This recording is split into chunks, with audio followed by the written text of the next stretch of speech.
Welcome to the Friday Night Hangout Season 7. Yay! I am your host, Joy Onyeso. The Friday Night Hangout is a community committed to safe space and networking. Here you have strategies, tools, and life stories that will help you play full out and be the best version of you. You will build and strengthen the skills needed to live a life of abundance in your personal, business, and professional lives. If you want to change the results you've been getting over the years, you have to change the way you do things. And in this season, I am giving you that opportunity to learn new strategies and skills. We have amazing content that will help in repositioning you for growth. I invite you to come fully present and engage this season. Also invite your family, friends, colleagues, and loved ones. I look forward to engaging with you every Friday night, 7 p.m. West African time, live on Facebook, YouTube, LinkedIn, and I ask you to make it a date with me. You wouldn't regret being part of this tribe. As always, I love, honor, and celebrate you.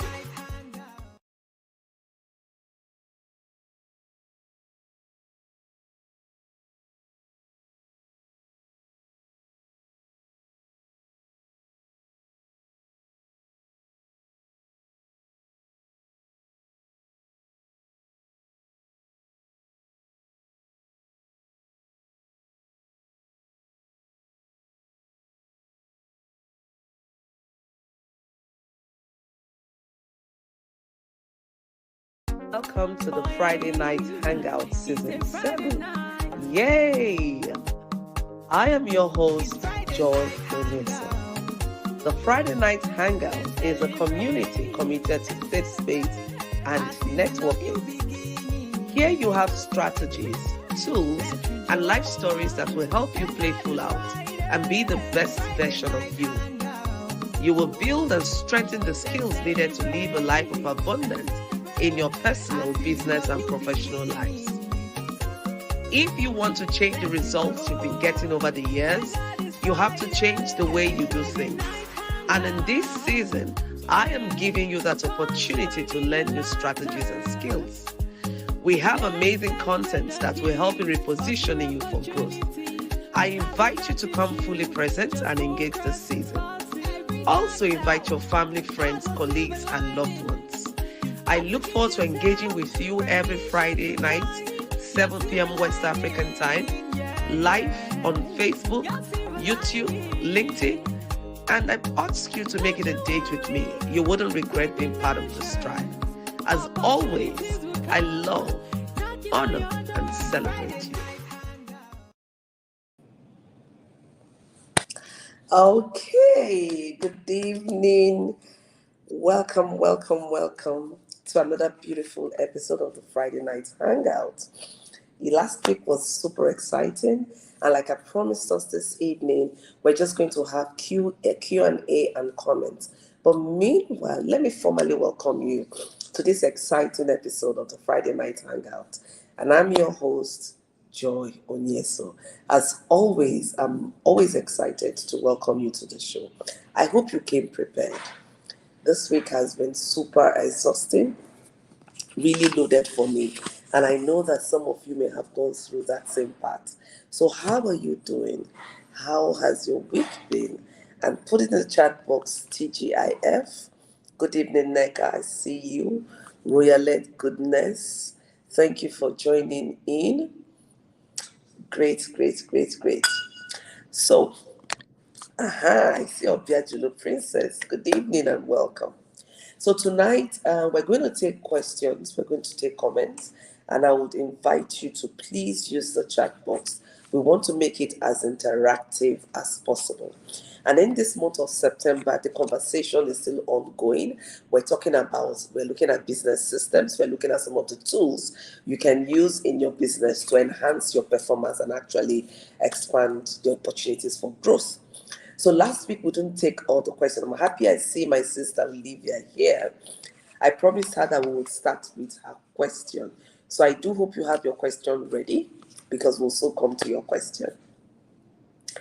Princess says, good evening, Mama. My week has been awesome, exciting. I see you, Mr. Shola. Thank you for joining in. Good evening. Good evening. Put in the chat box TGIF. TGIF.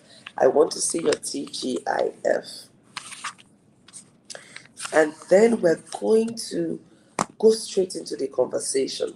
This is one topic or conversation I'm really very passionate about, because I see a lot of entrepreneurs, especially women entrepreneurs, struggling with running their business, struggling with, the skill set required to grow their business. Also, knowing what kind of system to put in place and the tools to actually use in their business. So tonight, like I said, come with any of your questions. We're here.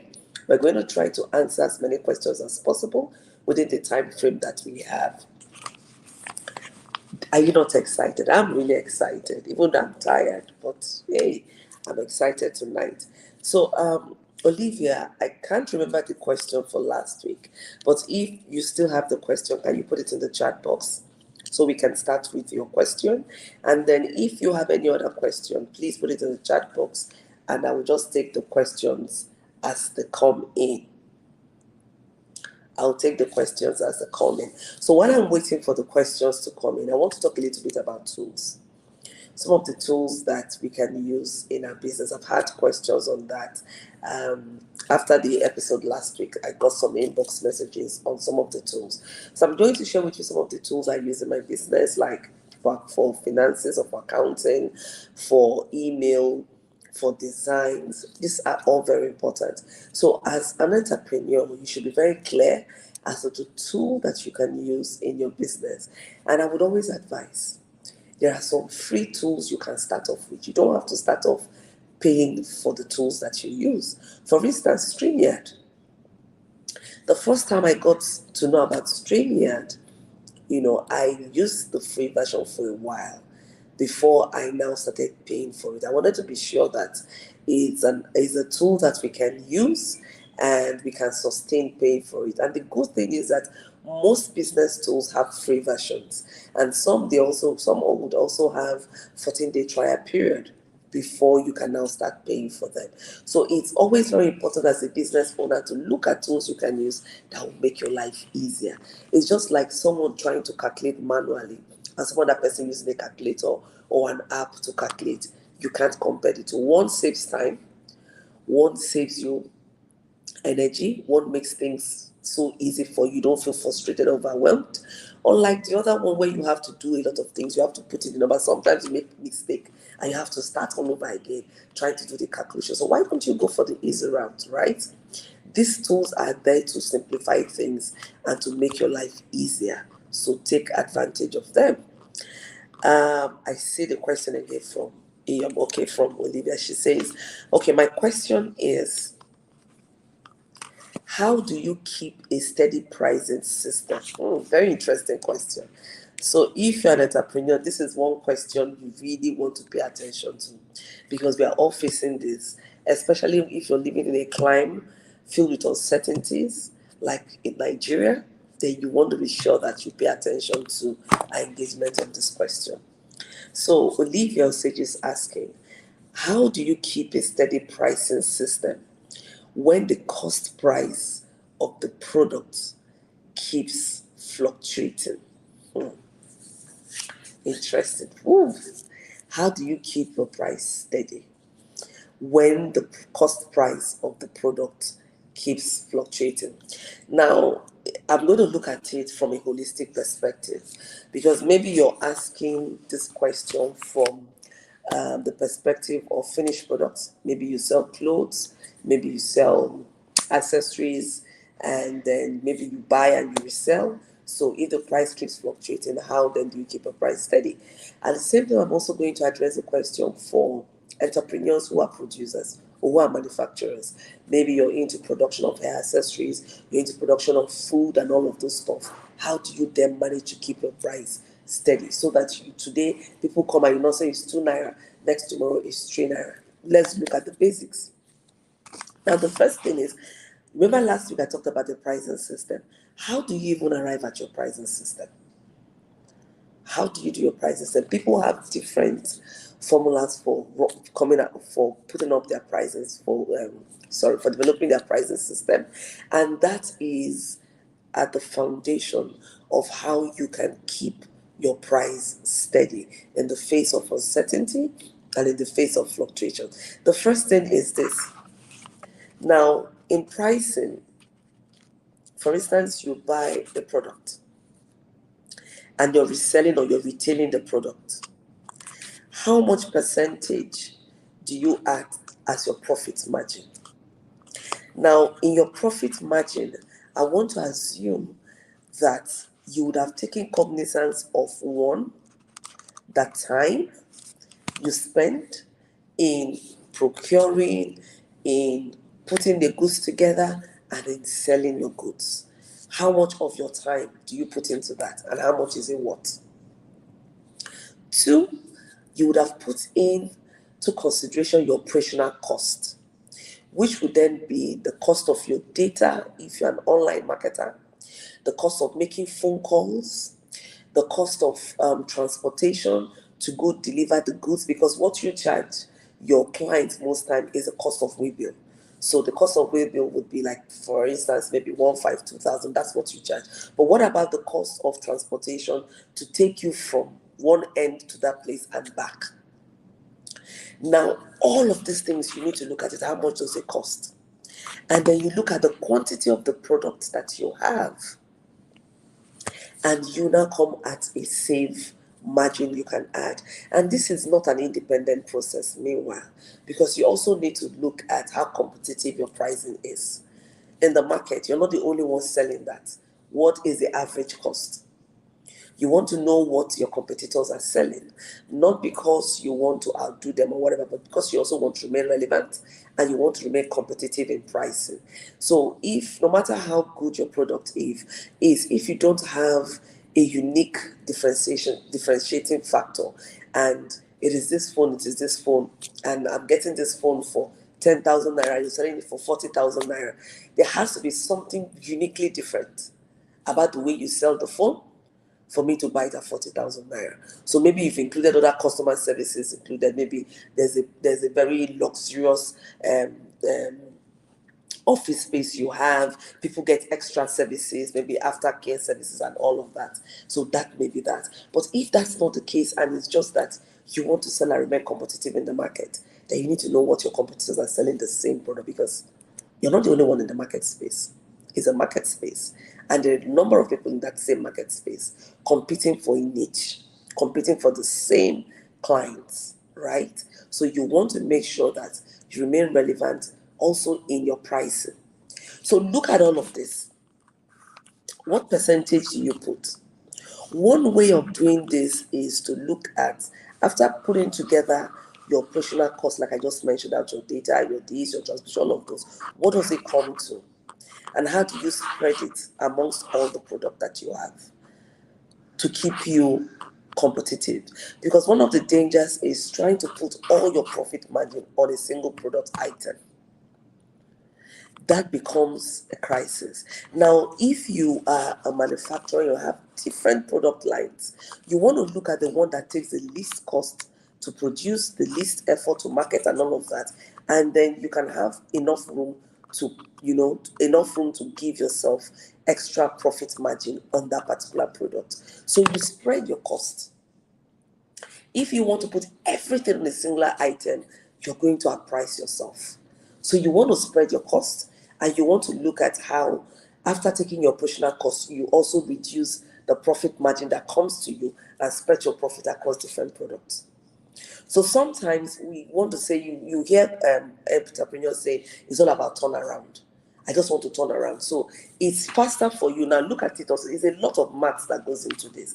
Now you have 10 products, and you decide to sell each one at 6,000 naira. Meanwhile, in the market, people could get the product for maybe 3,500. The likelihood of the person having 3,500 turning around that product faster is higher than you turning around your product, except you have a very premium niche a very, very premium niche that can buy off you. Otherwise, if it's in the market space, the same market space you're competing with, the 3-5 will turn over very fast. And then what happens is the effort required to keep the goods, to market the goods is reduced. So that's why I say look at it in a holistic perspective.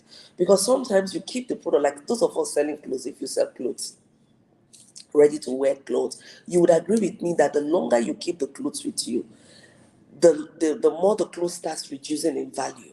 New designs will come out, more people get to have the clothes, and otherwise, even in terms of appearance, the look of the appearance and the feel of the appearance drops. It doesn't look as enticing as when you've had the clothes, if you bring it and turn it around quickly, right?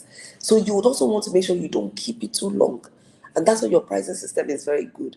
It's very important. So make sure that you are getting a good profit margin that can keep you in business. But at the same time, it's not too much. It's not so much that it keeps your goods stuck with you. And now in your profit margin, when you're looking at your profit margin, you want to give yourself some percentage in case when you go back to repurchase or to restock, things improve. But then there is also some things that are out of your control. There's some things that are out of your control. Like, for instance, the foreign exchange market affects a lot of entrepreneurs who deal on import, export, and all of those. And other market, it spreads across because we get to feel the pinch when dollar goes up. Products cost of acquiring things goes up, and then it becomes difficult for you to keep your pricing very consistent. Now, in that kind of climb you find yourself, people would know that it's practically impossible to keep your price very consistent. But you want to try as much as possible to make sure that your price increase is not so crazy that you drive away your clients. You just want to make sure that you keep your pricing, you keep it in a very reasonable frame that is not so crazy that it drives people away. And that's why I say one of the ways of doing that, looking at your profit margin. How much profit margin do you put? How much are you willing to let go of? How much can you spread? How much of your overhead costs can you spread? How much of your overhead costs can you cut down on? So the first thing I'll ask is look into your internal processes. How many of your internal process can you cut, can you reduce? Instead of taking transport to go and weigh one product and go again, can you do batch weigh billing? And to say, okay, instead of saying I'm going to make sure I deliver in 24 hours, you can say I'm going to deliver within 2 to 4 days. That gives you opportunity to batch your products and you weigh bill. It reduces that cost. That's a profit end. Every couple matters in business. Nothing is too small to save. So the first thing you want to do is look internally. What processes can you save on and cut down the cost on? That's one way of getting in more money. So you're not under pressure to increase your price. Look internally. What can I save on? What processes can I save on? It still comes back to when we're talking about business systems. Because one of the things business system does for you is that it helps you to save time and it helps you to save money.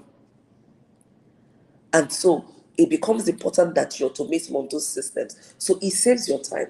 If, for instance, you use 1 hour doing a process and you can do the process in 10 minutes, you're not going to charge the same thing. Because the time or the effort used in producing or in selling or marketing, it's not the same. So you're really going to come down a little bit on your pricing. But in all, what am I saying? What I'm saying is that you can try as much as possible to keep your price consistent in an uncertain market, but within certain limits. Sometimes the market dictates is out of control, like we've seen in recent time in Nigeria. When dollar goes up, things just go haywire. Everybody gets affected, and it's now impact on the price of goods. But for those that had a comfortable margin selling, you find that they are not under pressure to, increase their price. But then the challenge is also think about when you need to restock. If you sell at a particular price, are you able, in trying to keep your price consistent, one of the major considerations you also have is, are you able to restock at the ongoing price? Very, very key. And that's why you need to be watching the market trend. So when you see sometimes entrepreneurs increase their price, you say, is it not old stock that you have? It's old stock. But the entrepreneur or the vendor is also thinking about restocking. If I sell at this current price, will I be able to afford to restock at the prevailing market price?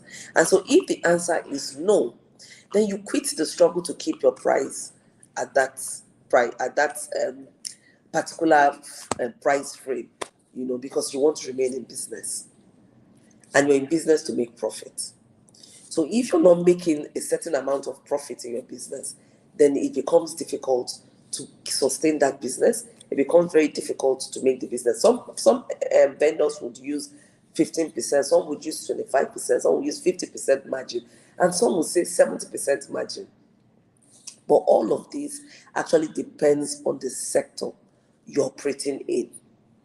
It depends on the sector you're operating in. For some sector, they can do 100%.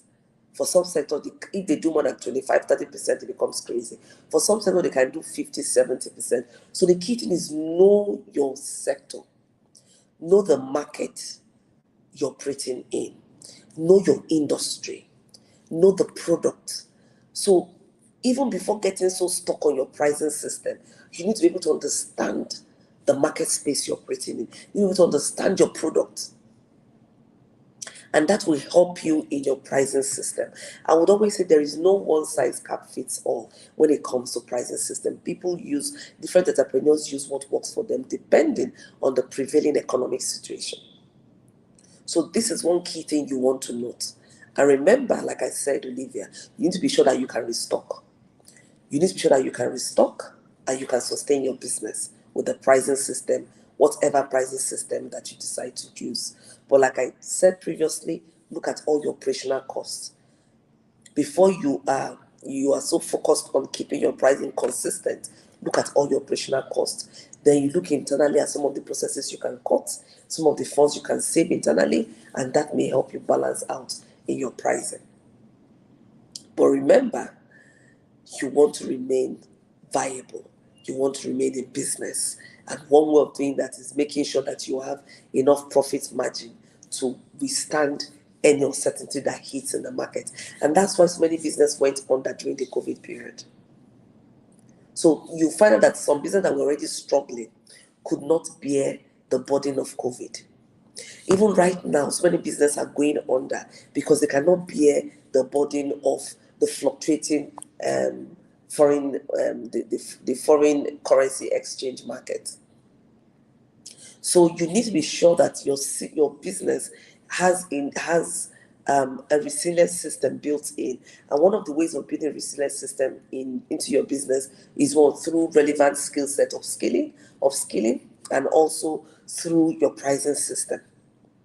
Making sure that you have enough margin, you're competitive, and you can restock, you can buy products, you can, reproduce and remain in the market. Very, very important to make sure this happens. So I hope this answers your question, Olivia. If you need further clarification, please do put it in the chat box and we will try and answer the question. So do we have any other question? Remember I said tonight is a business night. Open to taking questions. We'll try and answer questions. And then also, if you're in the room and you have, some real life experience as well, how you've managed to keep your pricing system consistent, please do put it in the chat box. We're all here to learn, and a number of us can also learn from your own real life experience. That is why we're a tribe. So if there are any more, okay, Olivia says, excellent, thank you so much.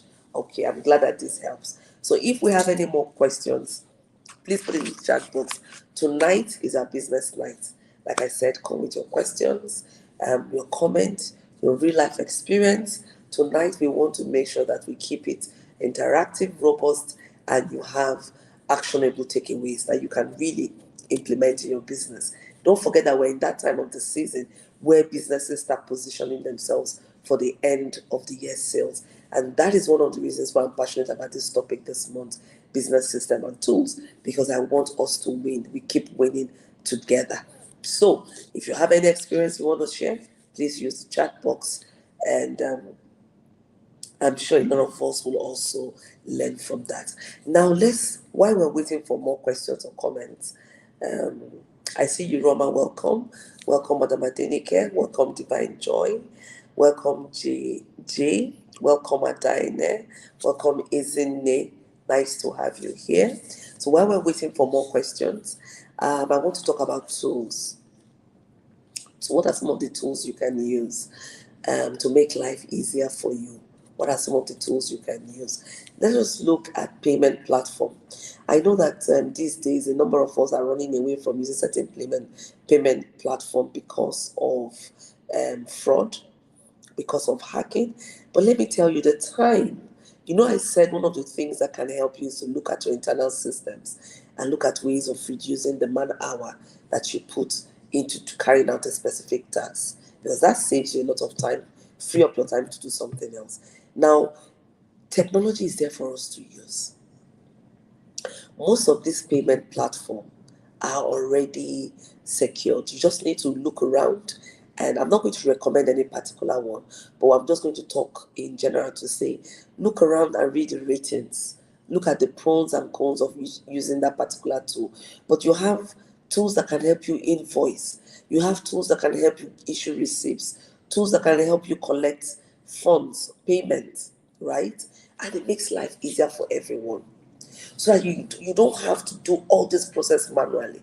Can you imagine if you have 50 clients, 100 clients, 200 clients, and you decide to be doing manual invoicing, manual receipting, all of those? My dear, is going to become crazy. One of the challenges that will be there is either you're going to be mixing up orders, mixing up payments, and a whole lot of stuff. So that's why you want to use some of these tools to make life easier for you. They take off all those things from you, you know. So try to use them and find the one that is secure to use. I know some of us have reservations, but I use a lot. I love to look for tools that make life easier for my business and my team, because it frees up time to do other stuff, right? You don't want to spend time doing so much stuff that you could actually outsource to the using the tools to do, or using some apps to do that makes it easier for you. So that is one of the things I would encourage us to do. Now, even in terms of your stock taking and all of that, while I say, okay, always have a hard copy, some of us are old school. We want to do the manual, stock taking and all that. That's good. But I also like to use the spreadsheet. So at a glance, you can look at everything. It's so important that you learn how to use some of these very basic tools to make your life easier. So some of these things are not rocket science. And most of these tools, like I said, are free. They will have free versions. Why don't you, before you condemn it and before you decide it's not for you, why don't you give it a trial? Give it a trial and see if it's what you want. And to be honest, there are different tools for different things. If you come to email marketing, they have a number of tools that you can use. You try this one. If it doesn't work for you, you move to the next one until you find a tool that works for your business and one that you're comfortable using. This is not that time to do things in a conservative way. What will happen is that it will restrict your growth opportunities, and you want to grow. If you want to grow, it means you're looking at having more clients or more customers to service, and you want to have a system in place that can enable you to do this seamlessly and in a very coordinated manner, right? And that's what we're talking about in this month of September. I see you, Roma. Welcome. Nice to have you here. Do we have any more questions or comments? Remember, this is a very interactive platform. I said tonight is going to be all about your questions and your comments. I don't want to talk too much. I just want to answer your questions. And then if you have any experience you want to share with us, please use the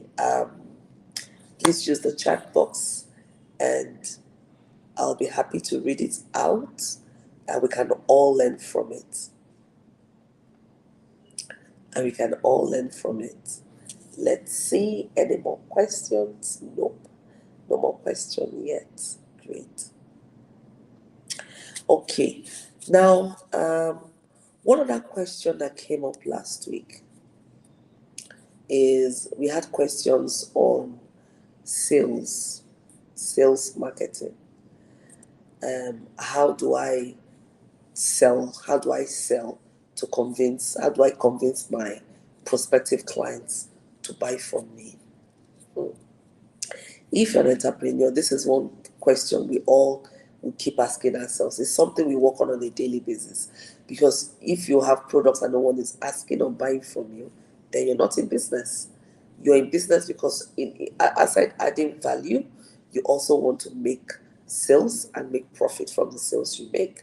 So you need to keep on researching on how you can best present yourself in a way that the clients that you serve see you, and they see you and they're able to purchase from you. So let's look at marketing. Let's look at sales. The first thing that you need to know is that most people, want to buy things that they find important to them, meaning that they want to buy solutions. So the first thing is, whatever business you're doing, you need to be very clear as to what solution that business is offering and to whom in particular, because it's not everyone that will be willing to buy into the solution that you're offering. So you need to be very clear from the word go who your clients are.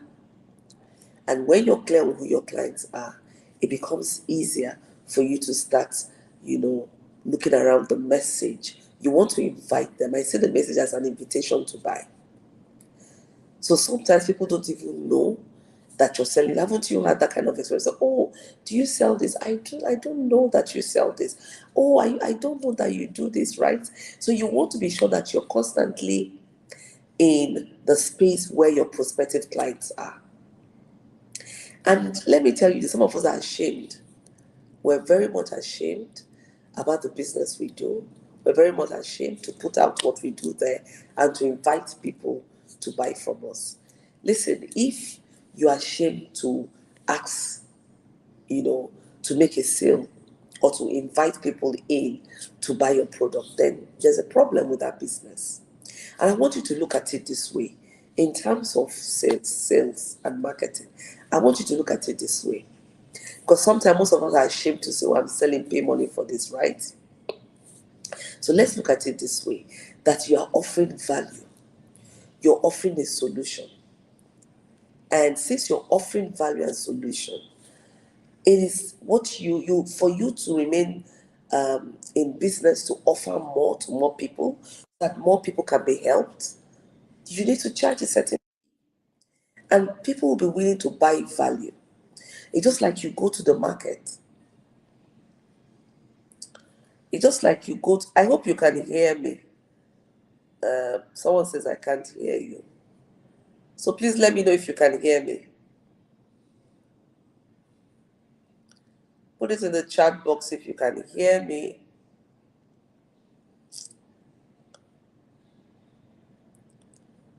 Can you hear me clearly? Oh, thank you so much. Okay, great. Thank you. Thank you so much. Okay, that's fine. Okay. Now, okay, beautiful. Thank you so much.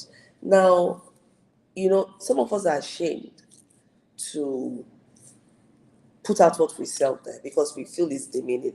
Now, if you have that mindset already, that what you do is demeaning, is not worth your time, is not worth your person, then how do you want someone else to buy from you? If for you it's not worth it, why then do you want somebody else to buy from? How do you want someone else to buy from you? It's not possible. You cannot sell what you're not convinced about. Remember I talked about verbal and non-verbal communication last week.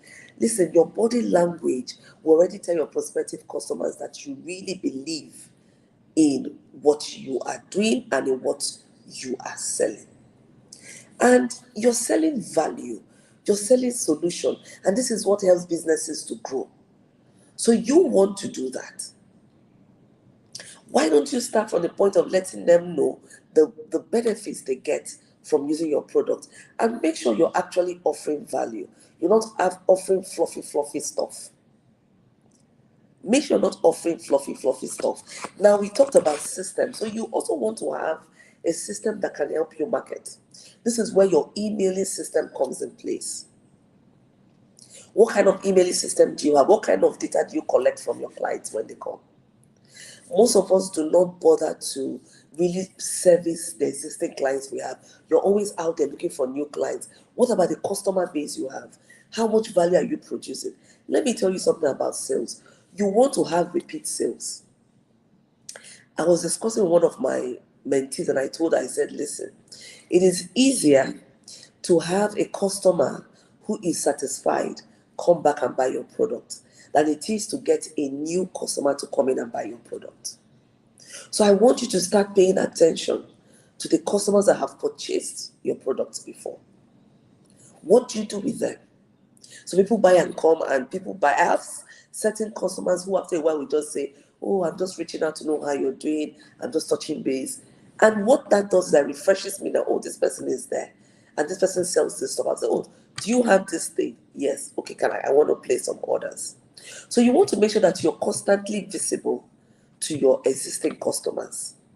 How can you remain constantly visible to your existing customers? You look through your database. What have they been buying from you? Can you give them the opportunity of first offer to any new product you have, to any new services you want to launch out? Why don't you start from them? So most of the coaching program that I have, I get repeat clients because when they come in, they get value and they're willing to pay more to stay in. It is easier to get repeat clients and it's easier for them to refer other people to come in to experience your product or your services. So that is one sales and marketing channel most of us as entrepreneurs do not look at. We always focus on the one-off sales. You don't service your existing clients. Through your existing clients, you can get referrals. Now, can you look at your referral system or your bonus system? What do they get from referring clients to you? So I want you to look at all the opportunity of making sales. Do not have a one-track mind towards your sales. Your existing customer can also become a sales channel for you. Also look at complementary sales. Look at a sister, a brother, or a friend in a complementary industry. That's why I always tell you, look at your business ecosystem. You need to understand your business ecosystem. Who and who is dealing in your business ecosystem? It will profit you to have people in your ecosystem for you to do collaboration. That becomes another avenue for marketing. So don't be one track when it comes to, or singular focus when it comes to your marketing systems. So you want to look at all possibilities you have to bring in sales. Roman says servicing existing clients is very important. True. Madam Adenike says it's also very necessary to always look at the staff's strength so one can let go of unnecessary staff before they become a clog in the system. Oftentimes, some weedy staff hide under others to steal or just be lazy. True. And this is in respect of what we're talking about, how to keep a pricing system. So Madam Adenike is sharing her experience that it's good to look at what your staff are doing.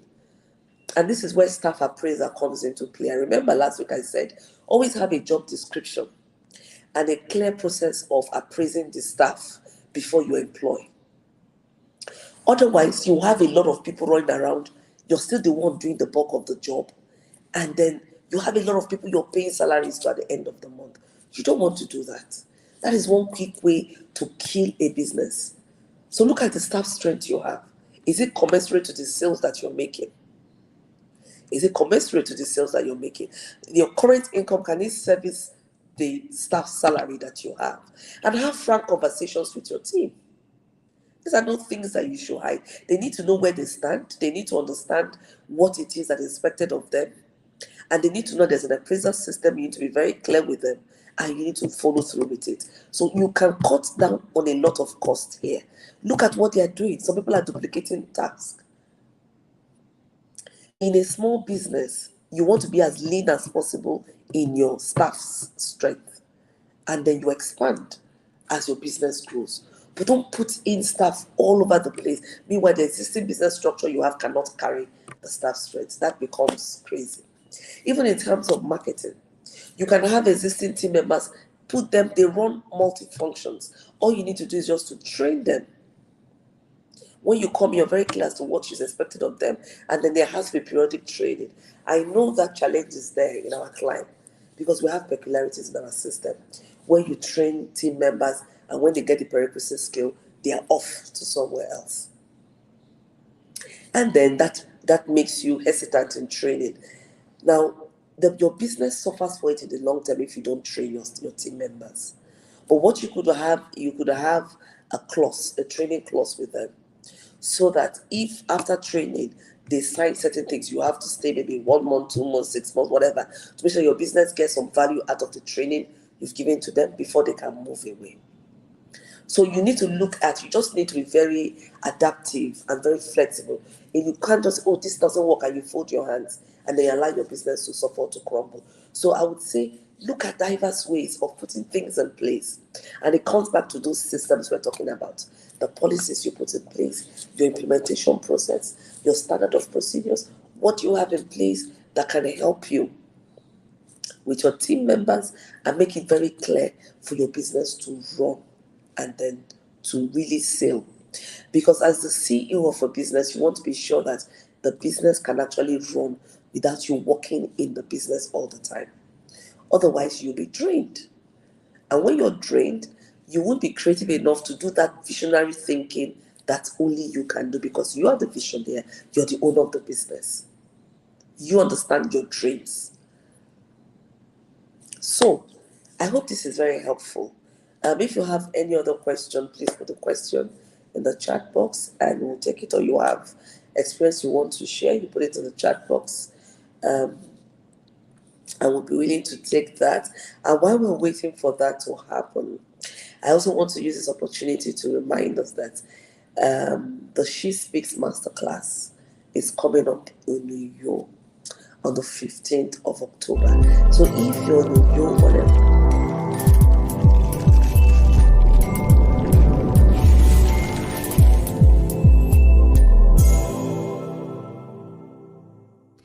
when I look at my life today, all the places I travel to, the number of people I'm able to touch their lives, and all the things I can afford, it just literally blows my mind.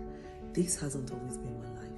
There was a time in my life when I was so confused, stressed, uncertain, and this is why I'm so passionate about the She Speaks Masterclass 2022, because I designed it with that someone who is going to come into the masterclass feeling anxious, overwhelmed, uncertain, self-sabotaging, wondering what really is her purpose in life. And I'm here to assure you that come empty, I'm ready to fill you up.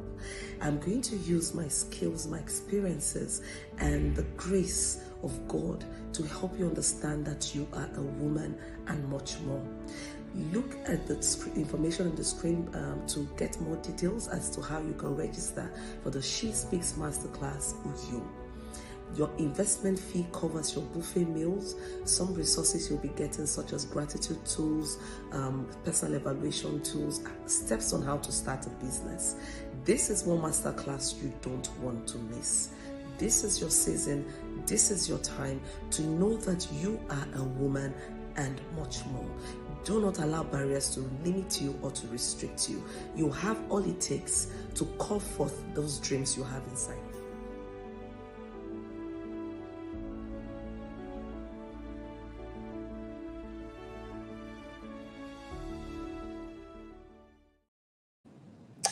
Welcome back. And I really want to invite you to this masterclass that is happening in you. This is one masterclass, really. You'll be happy that you did attend, A Woman and More. The payments information was on the screen. And if you want to have more information, please do let us know. And I want to invite you to come fully prepared. Most of what we are discussing today, we're also going to have some in-depth, hands-on conversation around that. So you'll be very glad that you did attend that masterclass. I see a question from Excellence Chiamara, and she says, I'm sorry, I don't know if you have responded to this before, but I need your advice. As a new and startup business, how can you engage professionals to work with, especially when there are no finances to keep them? How do you deal with this? Wow, this is a very beautiful question. I've touched on this in some way, but not directly. But now let me talk about this. Now, the first thing for any professional is that they want to get some value for their time. Sometimes the value is not necessarily monetary value. It could also be non-monetary value. But every professional wants to get some form of value. Just have that at the back of your mind. So the professional wants to get value. So the key thing is for you to identify what kind of value the professionals want. Now, if you're a new and startup business, before you jump into going to hire a professional to come work for your business or come work with your business or to collaborate with you, you need to put certain things in order. I would say, first of all, understand the business environment that you're working in. Understand your business as well. Now, you are not very clear if you want to work with them in terms of them supporting your business or them mentoring your business, because there's different ways you can work with professionals. So you need to be very clear as to in what capacity you want to work with the professionals. No professional will want to work for nothing. There has to be value. Now, if it is monetary value that the professional would want to get from your business, and your business doesn't have that capacity to function with the professionals at the time being, put it in your, I will call the parking lot, and give your business time to grow. Sometimes we're always in a hurry with the business, because let me tell you one thing, no matter what it is, if you learn a business or a trade, when you actually start the implementation of running those business, it's not the same thing. There are a lot of learnings you would get. It's a learning curve, it's a learning journey. And it's different from individuals to individual because you bring your own unique personality into the process. So you need to give your business and yourself the time to learn those peculiarities and those unique things about your business. Any professional that comes to work in your business or with your business in terms of collaboration, we need to know some key factors. One, you want to be sure that your time and effort is worth it. You're not wasting it on someone who is going nowhere. So for a new or a startup business, this is one key thing you need to look at. Are you in for the long haul? If yes, we want to see what structure you're putting in place. Of course, you must have a business plan. So if you do not, then it becomes problematic. And I love a business plan that is simple but robust, that looks at your target audience, that looks at your strategies, that looks at your the milestones, that looks at your projections, both in terms of your expenses and income. Now, for some professionals, these are some of the things they want to look at and say, okay, this person is willing, I can give you 1 hour of my time or 2 of my time to support your business. But otherwise, I would ask, what kind of skill set do you really need in your business before you go to the professionals? What support do you need in your business? How do you know that you need that support in your business if you haven't tried the terrain? Sometimes what you think you need and what you really need in your business, they are two different things. So get your hands dirty and be willing to do it. Give yourself an evaluation point.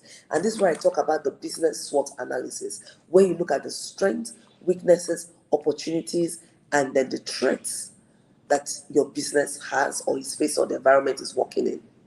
If you don't give yourself time to know all of these things, you're just going to be wasting the professional's time. And then even if your business has the money to pay for it, you're going to be throwing away good money because you've not given yourself time to go through the learning experience. So give yourself and your business time to go through that learning experience before you jump into getting professionals. Can you get some other people who have that same skill set but not at the professional level? I did that when I started my business. I didn't just jump out to go, invite professionals to come work with me. You need to know the level your business has grown to before you now start inviting those professionals to come in. And that's why I said we're not clear as to what it is. If it's in terms of mentorship, if it's in terms of support, then that's a different ball game altogether. But even at that, you need to put your house in order. You need to understand the terrain you're working in. You need to understand your business in and out, like the palm of your hands, before you start inviting those professionals. Then if you want to pay professionals to help you in terms of strategizing and putting the business structure in place because you don't have the skill sets to do that, then that's another ball game altogether. What do you think you can offer them if you don't have money to offer them that will be interesting to them? So for different strokes for different folks, it's not a one size cap fits all. One good thing about business is as an entrepreneur, you need to be very innovative and creative. Very innovative and creative. I know business people who are willing to invest their time, who are even willing to invest their financial resources because they believe that a startup has business prospects. So there are a lot of things, and you can't even know if you have business prospects if you don't tidy up your business plan and tidy up, all of that in your business. Make sure that the structure, the systems you're going to use in place are all well understood. So if you don't have the funds, work with what you have in your hands. I'm a firm believer in starting small, working with what you have in your hands and giving yourself opportunity to grow and giving yourself milestones and grow towards that area, right? Very important. And it's okay to start small. It's okay to start without the professional help. Just be very clear as to what your objective of being in business is. Just also be very clear as to the strategies you want to use in your business. Excellence says all along. Okay, there's a whole lot she has put out now. Okay, I need an accountant who can keep my financial records accurately and acceptable. I need a legal professional. I need a good writer who can assist writing proposal for resource mobilization. I also need a content manager to deal with my website. Still, I need to engage with more partners for funding. Now, excellence, you don't need all of these things at the same time. I say this, I don't know what business you're running, but I say this out of experience. I've grown a business that required having an accountant, a legal professional, and all of this. But we did not start from there. I started by upscaling myself and doing the most I can. And be willing to look at, there are a number of tools you can use that are free that can help you keep your financial records. And then you need to be willing to understand the basics of financial records. Because if you haven't gotten that kind of money, funds are not coming in yet, why then do you need a professional accountant? Why don't you start small? And then when the fund starts coming in, you can now start projecting for professional services. Are you understanding what I mean? Because you're writing of a whole lot of things. As you need an accountant, a legal professional, a good writer, a content manager, you're needing like 5 team members. You can't have 5 team members as a startup without finances. That is too much. And when they even come in, they won't really have anything to do because you're still a startup. And that's why startups, you need to start lean, start small, start lean and grow. You need all of these things as you grow, not immediately. As you grow, you keep adding to what you need. Instead of going for a financial person, a professional, why don't you go and look for a fresh graduate who is willing to give you maybe 2 or 3 hours a week? And then the person will collect, something that is not too much. Even for students that are still in school, who knows their onions, they can also help your startup business. So if that's what I was talking about initially, instead of looking for that high profile, be willing to start small. The funds are not there. You need to bring the funds in. And meanwhile, when the funds come in, do you want to use all your funds to pay salaries? No, ma'am, you don't want to do that. That's going to crash your business. That's going to crash your business. And I don't know the business you're doing because you haven't shared what the business is. You said you need a legal professional. Well, I don't know what it is, but there are certain things you can also read up. And there are certain things you can also look around for organizations who offer pro bono to startups that they can support you. So don't always, that's why I said, don't always look at what you would always pay for immediately you're starting. It will crash your business. You need to peg your expenditure. Otherwise, your business will crash. It's not so you end up spending so much money and nothing is coming in. So even if you're getting 100 naira, my dear, you don't want to spend the whole 100 naira on expenditure. That is not a sustainable way of building a business. It will crash. A certain percentage needs to go into investment. A certain percent needs to go back into the business in terms of capital, so your business can expand. So if this is not happening, that's why you see many business crash in the first year, second year, or many people are running audio business. You have a lot of staff for things that you can do. At one point in time in my business, I was an accountant. Meanwhile, mark you, my background is science. My background is sciences. I was in accounting. I was doing a lot of stuff. What was I doing? I was reading up and upscaling. And when the time came, I knew, okay, I need to get an accountant to come in. That's what I need now. I got the accountant. As we kept on doing, helping manage my record and all that, the next I said, okay, I need to get this other person, an admin person. So you need to wait and grow. It's an agriculture, cassava production and processing. Beautiful. So if now, my dear, I think your business plan is what we need to start looking at. Really look at your business plan before you need all of these things. You need to be able to make sales. Before you talk about funding, something made you go into the business. And I would always say, don't be quick to go and look for external funding for your business. Can you look around you? What do you have in your hands? Now look at the circle you have. I want you to take out your phone book. Bring out at least 10 persons in your circle. It could be your aunt, it could be your uncle, it could be your friend, it could be your godmother. I want you to make out a list of 10 persons. And if perhaps what you need, what is the least you can really infuse into your business right now?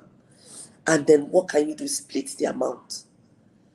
It's easier for one person to give you 20,000 than for one person to give you 200,000.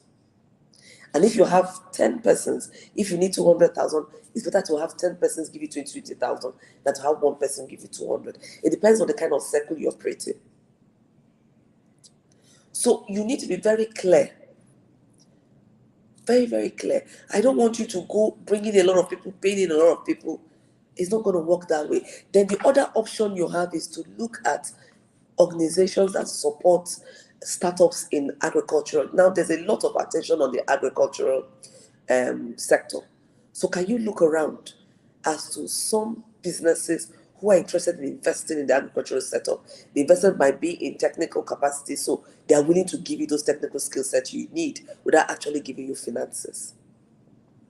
So you need to, that's why I said flexibility, innovation, creativity is very important. So don't just fixate your mind on you need to get funding from somewhere or you need to hire staff, all the staff you need to get on board. I hope this makes sense to you, right? I hope this makes sense. So I want you to reflect on other ways.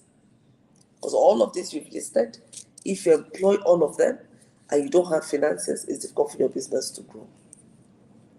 It's difficult for your business to grow. At this point, you need to be willing to do the content management. Why do you need to employ someone right now when your business is still trying to take off? Why your business is still trying to take off? So then the writing of proposal, there are people that can write for you one-off. You don't need to employ them and put them on a monthly salary. So there's really a lot. And now I want to use the opportunity to speak to all of us. For those of us who are entrepreneurs and we just bring in a lot of people as team members to work with us and we weigh the business down. Okay, let me give you an example with my own business. Now we realize that we need to employ one more team member. And I told my EA, I said, this business cannot afford to get one more person with all the salaries that we have, because we had to look at all the salaries that we have, both the remote staff, because I have people who are remote staff, I have people who are in-person staff. We looked at all the salaries, and we can't afford to do this until 1, 2, 3, 4 happens. If 1, 2, 3, 4 happens, then we can afford to pay this extra salary. Salaries are a major consideration for a business. You need to be sure where you're going to pay that person from. You can't bring people and expect that they will now start earning the money immediately. It's going to be a problem. Because one of the key issues we have with business is sustaining your overhead operational cost. Very, very important. So I hope I'm able to answer your question, Excellence, and this has given you some idea on how to work around it. But just remember that you can do this. There's a lot of upskilling you may need to do. I need to be willing to take on a lot more tasks that you're doing currently and give yourself opportunity to grow. Right? And thank you for sharing this. And we're all learning from this, so this is important that you shared this. So I do hope that we had a very interesting time today. Can you just put in the chat box what some of your key takeaways are? What some of your key takeaways are? Excellence says, please put in chat what some of your key takeaways are from tonight's episode. Excellence says, I have a business plan already. I have also used it to apply for funding separately, but haven't gotten any positive response yet. I will try the advice on reaching out to people close to me. Thanks, man. And then don't give up. This is your dream. There was something that made you decide to go into cassava production and processing. I don't want you to lose track of that. You keep trying and trying and trying. If I tell you how many no's I've gotten in my lifetime, and more no's will come, but at the same time, yes will always come. So I need you to prepare your mind to be in this for the long haul. Be open to receiving the no's and also be positive that the yes would also come. Do not allow the no's you've received to make you become hesitant or to make you feel overwhelmed or to make you feel that you're not good enough. For God to have placed that dream in your heart for you to go into agricultural sector, cassava production and processing, there is something. Learn the lessons where you are right now. That you haven't gotten any positive response for your funding request doesn't mean that it's not going to come. I received a lot of no's to a lot of things before I got a yes. So I want to encourage you. Do not give up on that dream. Your yes will come at the right time. Now focus on understanding why. Let me tell you something that can help you as well. Now, one of the things I've learned is when I get a no for a funding, I write to say, please, can you tell me why I got a no? This is just to help my own internal process so I can improve. Because if you don't know why they're telling you no's, it becomes difficult for you to correct why they're telling you a no. So I would advise that reach out to all those that said a no to you and ask them nicely to help you grow by letting you know why they said a no and what they think you can do better to get a yes. Some may not respond to you, but some will respond to you and, give you the reasons. Then you work on it. I used to do that. And when they give me the feedback, I was open, because when you ask for feedback, be open, don't feel bad. Some people will hit at you, but you ask for it, so receive it. And then use it to improve your process and to improve your business. So getting the professionals may not even be the thing for you now, but understanding why the no is coming and use that lessons learned to improve your business. At the same time, look around you. Who is in your circle? Who can support your business dream? Remain passionate about your business. So I hope this helped you a lot, Excellence, and I hope it helped a number of us also on this show. And now we've come to the end of the show. Madam Adenike says the key takeaway today is preparing to start lean, going step by step. Awesome, that's amazing. Roma says you must prepare for objections and plan ahead how to handle it. Also, crazy learning curve. Excellent, that's it.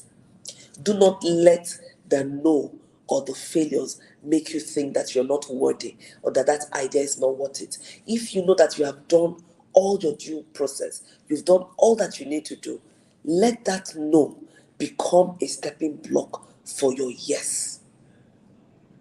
Let that rejection become a stepping block for your acceptance. It's all part of the learning process. Do not give up. Remain too focused to give up. Hold on to your dream.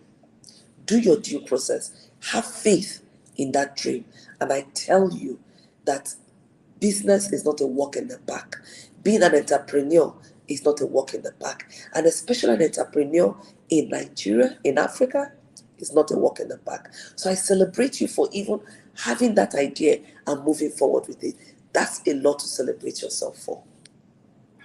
And read as fast as you can. Find networks you can key into. You need to learn how to key into the right network. What kind of networks are you in?